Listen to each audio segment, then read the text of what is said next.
Hello there, Scorpio. My name's Frankie. I'm a clairvoyant, clairaudient medium, and an empath. This reading's going to be for Scorpio for May of 2021. For everybody who's new out there, I pull 4 cards for the month. We use the bottom card on the deck for overall view of the month, and we'll pull an angel card at the end of the reading to hopefully bring everything together for us. Now, I am an empath, so I have a weird speech pattern. I speak as if I'm you during the reading. It'll make all you Scorpios named Frankie for the time of the reading, I suppose. Now, look at your moon sign and rising sign. It'll give you a more comprehensive view of the month. And I don't think these cards will go week by week. I think they're going to blend in and out throughout the month as an overall view for the month. Now, I was thinking, looking down at these cards, we have one card that can be a little blip, but all in all, they're pretty reasonable cards. And I think it's a good month because our words are discernment, and that's the card we're going to have to use discernment with. Discernment, peace, depth, commitment, and clarity.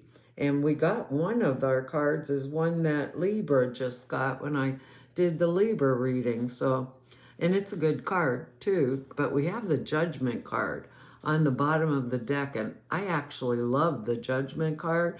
It's an excellent card. It's like when we had a wake-up call from the universe, and we are now kind of stepping into some type of new phase in our maturing process. So our life is fairly settled right now. We're doing what we want, kind of getting most of what we want. We're letting things go or grow at a natural rate where it's right for them and mature at their own steady speed, which is a very good kind of process because we're not trying to push or hurry this process along. We're allowing the process to happen.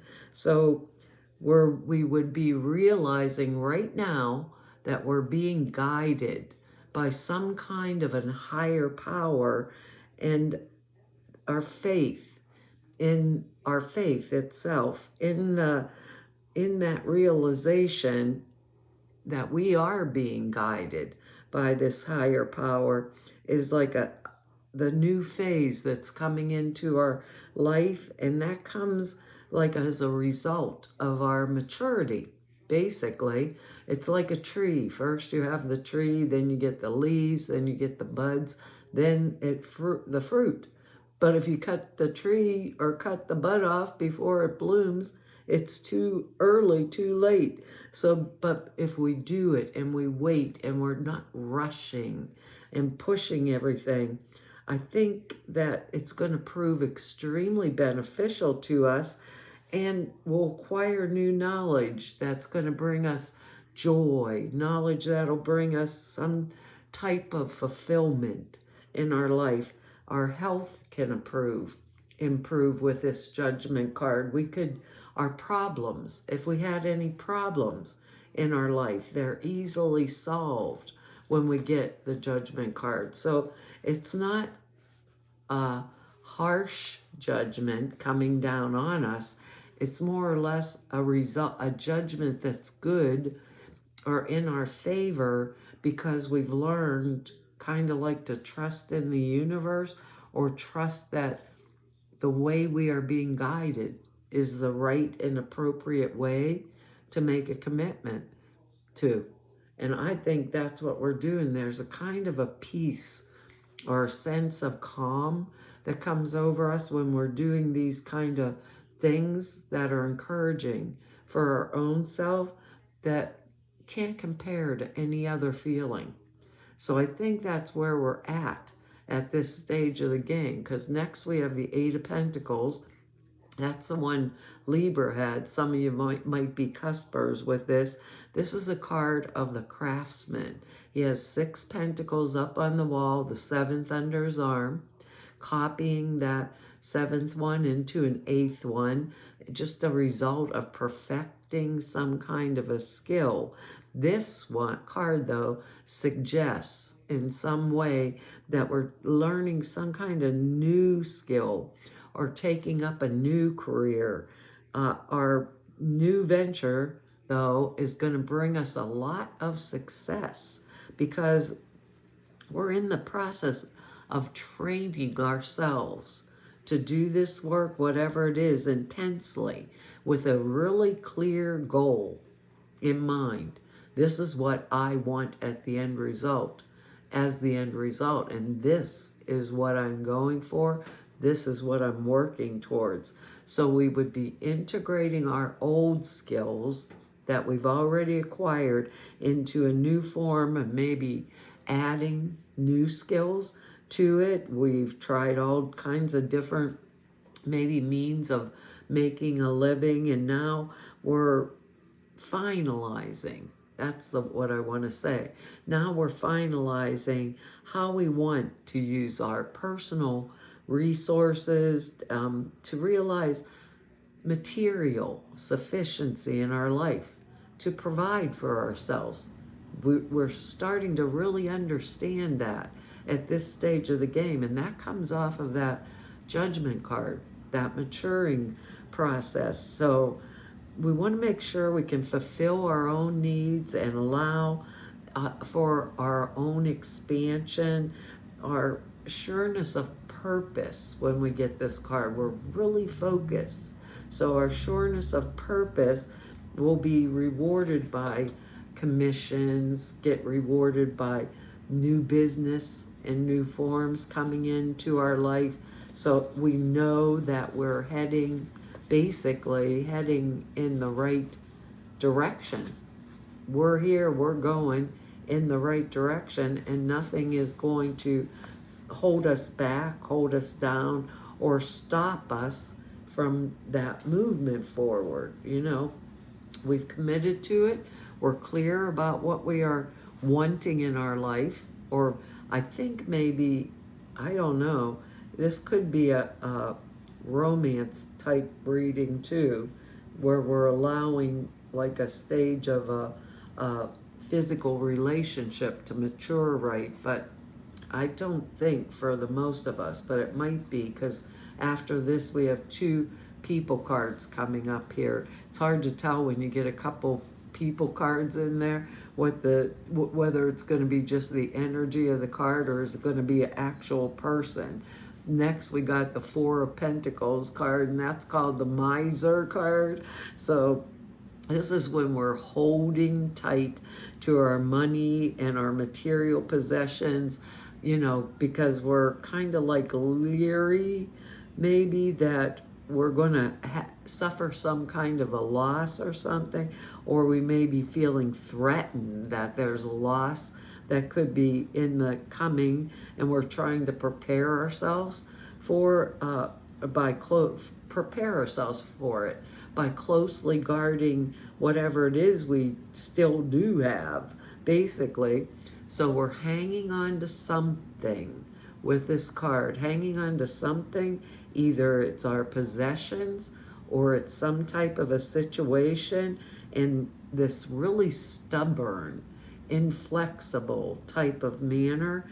There could be fear of maybe the change that is involved if we let go or give this up, or we might simply be comfortable right exactly where we are, but change is part of life, and we have to be able to accept that it's going to come to us. Sometimes with this Miser card, I always think maybe we're holding tight to something basically because maybe we're saving, or maybe we're tired of giving it away to others and seeing them come back the next day for more. We Scorpios are very giving, caring people. If we trust you, we're going to keep on giving and giving to you. And sometimes we should be using our discernment. And that's what I was thinking when I was looking at that And the word discernment, there's two cards here that would show us that we need to use our discernment this month, especially around people or situations, maybe even lending money. Maybe the miser card is I'm saving. I'm saving for a down payment on a car, something along those lines, but we're hanging tight. And with us, Scorpio, I think it's going to be more a matter of some kind of a situation versus our money, because we're so generous when it comes to like giving people something if that we think that they need it, because our next energy here is us.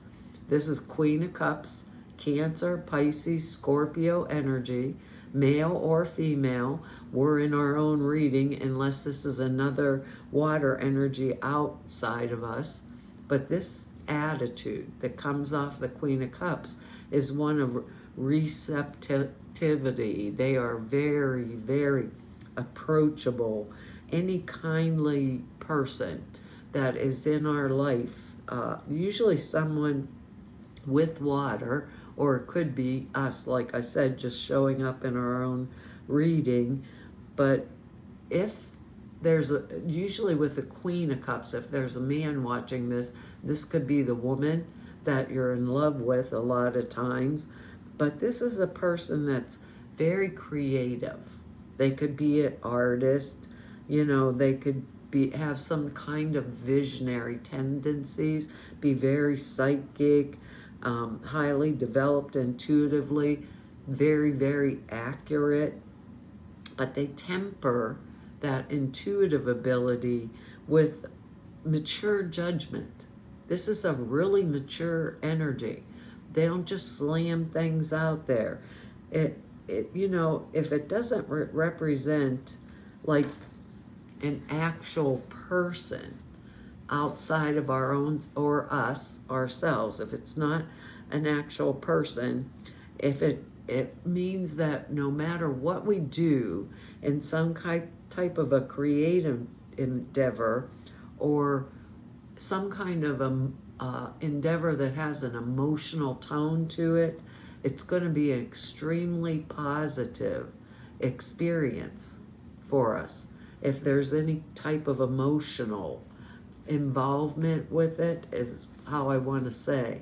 So something that I'd be kind of pretty heavily involved in, but it would have an depth is the word I think I want to use, of emotion that would be going around on it, that I'm very, very attached to. Because our next energy here is saying discernment big time, because now we got the Page of Swords energy, and look at his face. He isn't even turning around. He's holding that sword right out in front of him, and he doesn't even care. He doesn't have armor on. If someone comes up behind him, he knows he's going to chop him down. He knows he can defeat any enemy. So it's an arrogant type of energy. So the Page of Swords, now that's going to be air energy, Libra, Gemini, Aquarius type energy, male or female, usually someone that's young, male or female that's around me. But he brings news. This page can bring news of some kind of problems, difficulties, maybe relating to someone younger than us, like one of our children, an offspring, maybe failing some type of school exam. Those are examples, but there's an element of experimentation around this Page of Swords energy, where it could be either us or someone else around us taking some kind of risk or behaving in some type of a risky manner that could cause considerable problems around in our lives. The page is kind of motivated by unconventional activity, which can cause a lot of trouble. So discernment is a good word to be using with this. Now, with that Judgment card and them saying that we should be kind of like watching or waiting out situations, watching for them to mature, I could see how this could be like perhaps some of us are tired of giving the Page of Swords energy and are moving towards that Queen of Cups energy, maybe in a love relationship because of that Judgment card. He's thinking, well, they just never did mature. It's time that I move on to something that's going to be better for me. Things like, it could be something like that type of energy for some of us, I'm thinking. Most of us, I think, were probably developing skills and working towards some type of an end result in order to manifest something in our lives that we want, but we're not pushing it. So that means we're allowing it to flow into our life while we're working towards it all at the same time. So there's something important that we're getting ready to draw to us. I think maybe that's what this reading is about. Our angel card is law of attraction, just what we need. Each thought is an investment that pays immediate dividends. So invest wisely. You have the power to choose your thoughts and align them with love, peace, and harmony. At your request, we will gladly attune your energies to higher frequencies. Well, we need that one with that Judgment card there. That'll go right perfect with it. It said the angels gave you this card as a reminder that the law of attraction can help you improve the situation you're inquiring about. Complaints and worries only attract more of the same. So elevate your thoughts with the help of the angels to attract what you desire. Several times daily, imagine that the situation was presently healed and perfectly manifested. Feel gratitude that it's already so in spirit, which is the first part of attracting the material aspect of the situation. Think about your desires, avoid worrying or complaining, rise up to the level of the type of person you wish to attract. As your spiritual energy increases, you'll find yourself less attracted to lower energies in relationships and situations. This is normal, and the angels can help you deal with these endings and beginnings. Wow, Scorpio. Well, guys, that's our reading for this month. I want to tell you all, thank you for your likes, your shares, your subscribes, and for your comments. I read each and every one of them. I really appreciate them. If anybody wants to know more about me, or if you just want to go neb about me, or you need to set an appointment, all the information's down below the screen in the About section over at the website. Over at the website are 2 short videos. One explains the prayer class I put out there for you, the other the sutra classes. The prayer class is 2.5 hours long. It explains how to format prayers, why you do them the way you do. The sutras are simple thought forms. You put in a meditation. It takes 5 minutes a day, and it truly enhances the clear perceptions dramatically. But the videos that explain them are over at the website. So to all of you I met through 5 whole years now of doing YouTubes, everybody I've met through 33 years of doing this work, I want to tell you all it's been an honor, a privilege, and a pleasure to serve you, and hopefully I will see you back here next month. Bye-bye.